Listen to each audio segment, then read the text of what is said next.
Hi, my name is Nathan, and today we're going to do a comic book review of Bunny Mask, issue number 4, brought to you by Rated Comics. Let's get to it. Now, we start off with this WTF comic from a continuation from issue number 3. You can check that out if you will, or if you wish. Bunny Mask says, I am released. Too long I've been gone. Have you no memory, little dogs, of what you are to me? You are only flesh and bones and dust. And she makes the dogs disappear into dust.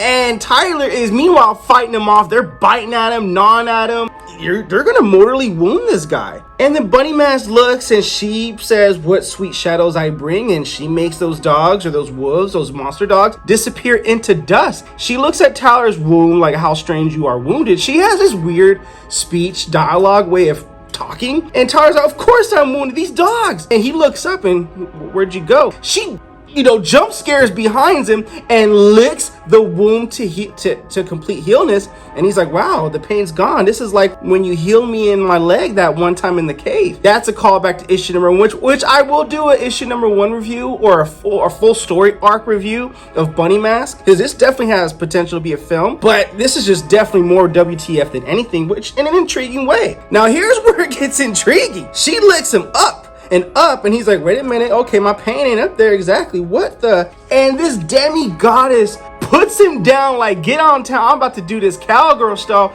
And Tyler, this is a demigoddess we're talking about. I don't think you want to end up owing child support to a demigoddess. And you can still walk away from this, but with the shirt coming off, okay, this girl looks like she works out from all that killing. And Tyler, you going in for the kill? All right, bro, you behind, you can just run away if you like. But the moment you put your hands on that cake and you cupping that cake, it's a wrap. Ain't no turning back. This is on you, bruh. He wakes up, all of a sudden it's over with, like in an abrupt instant, she disappears, and he's literally caught with his pants down. And he's wondering himself, what the hell just happened? Sheriff Tate comes up to him and startles Tyler, and he's like, he's in this mood like, I don't know if I should tell you this, something happened, but never mind. Sheriff Tate tells Tyler, I can't take this anymore. I decide I'm going back to the cave to find the snitch. The whispers are just too much for me to bear. And Tyler's like, are you asking me to come to the cave with you, or you're hoping that I come to the cave with you? Sheriff Tate was like, I hope you hoping for the latter. Tyler's like, I'm scared of shit of going back to that cave. Took me years to stop the nightmares, but yeah, I'm coming along.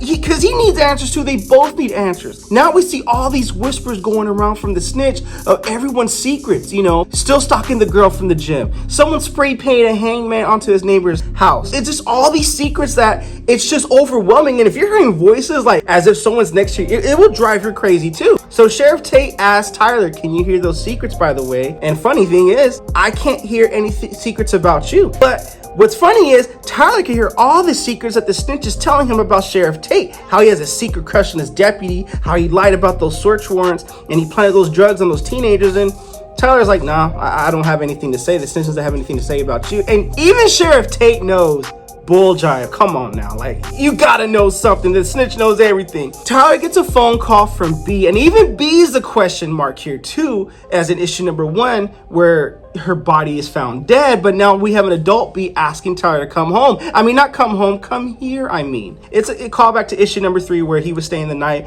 because he couldn't stay at his place, and she wants him to help her finish his eggplant pizza, so it was just a voicemail that she left. They pull up to the house, and Tyler has his weird deja vu callback, and Sheriff Tate's like, you coming along or what? Sorry, man, this is where Juliet Foster was killed with no warning at all from B. Foster's dad. They climb down this ladder into the cave, and the snitch tells Tyler about Sheriff Tate. He wants to kiss her. Don't forget, he wants to kiss her, talking about his partner. They go through the cave to go for the corpses to get some answers about all that's going on. But now those corpses are alive and digging dead. More secrets, shovel and pick, muscle and sweat, and it terrifies the hell out of them. Sheriff Tate bang, shoots them all away like the Walking Dead style. Now we see baby monster B. I told you were going to die here, Tyler. And then Tyler's surprised to see little B here. And now these monsters are coming in because they can't get killed. They're already dead. You can't kill the dead. And as they get closer to Tyler to engulf him, and I don't know what, God only knows what they're going to do to him, he calls out for Bunny Mask. There is a sickness.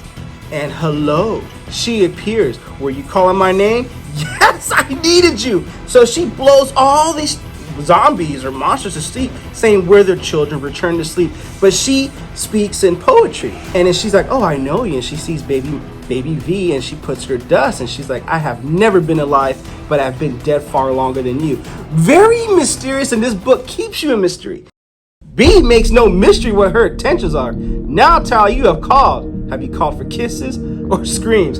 Okay, look, man, he answers how I would answer that. I don't know how to answer that question. And then she's like, well, then I don't know how to stay. And she disappears and goes into the dust. And he calls out for her. And then now I guess to the question of, all right, Sheriff Tate, what are you going to do when we find the snitch?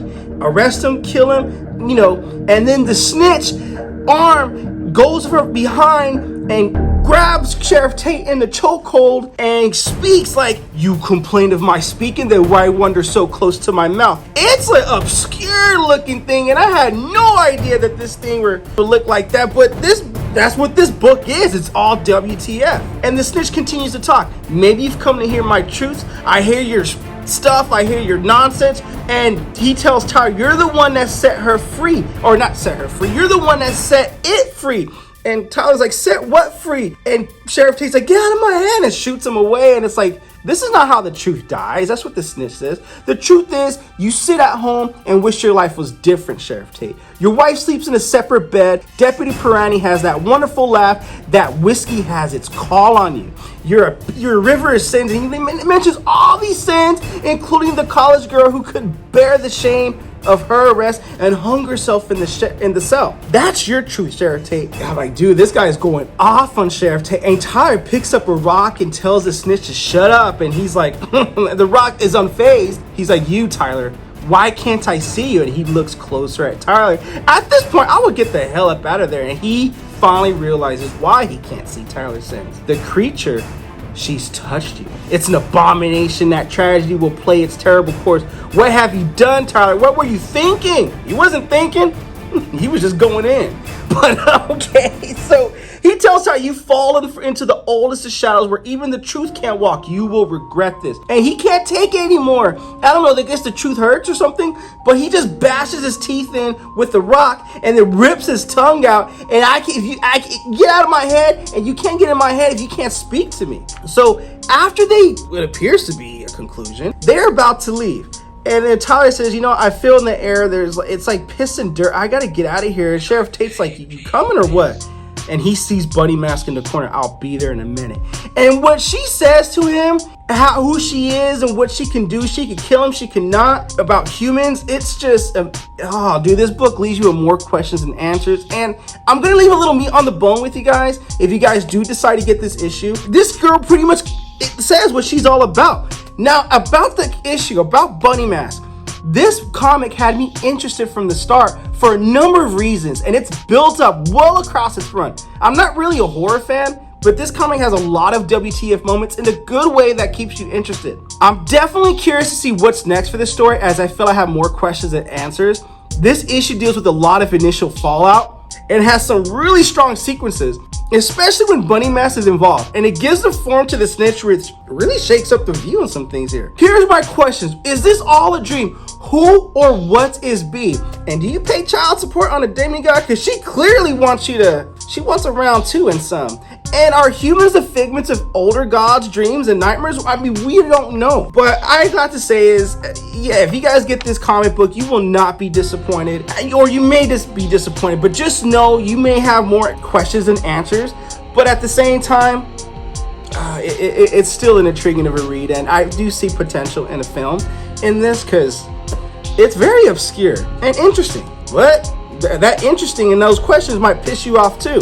But with that being said, Bunny Mask, issue number 4. What you guys think of the comic book? Comment below, let me know. And also, if you want to get a copy of Bunny Mask number 4, go ahead and get your copy with link in description. If you like the content we're throwing up, here at Rated Comics, we do awesome comic book reviews, comic book related content with the occasional comic book giveaway. So if you like our content, don't be shy, don't be stingy.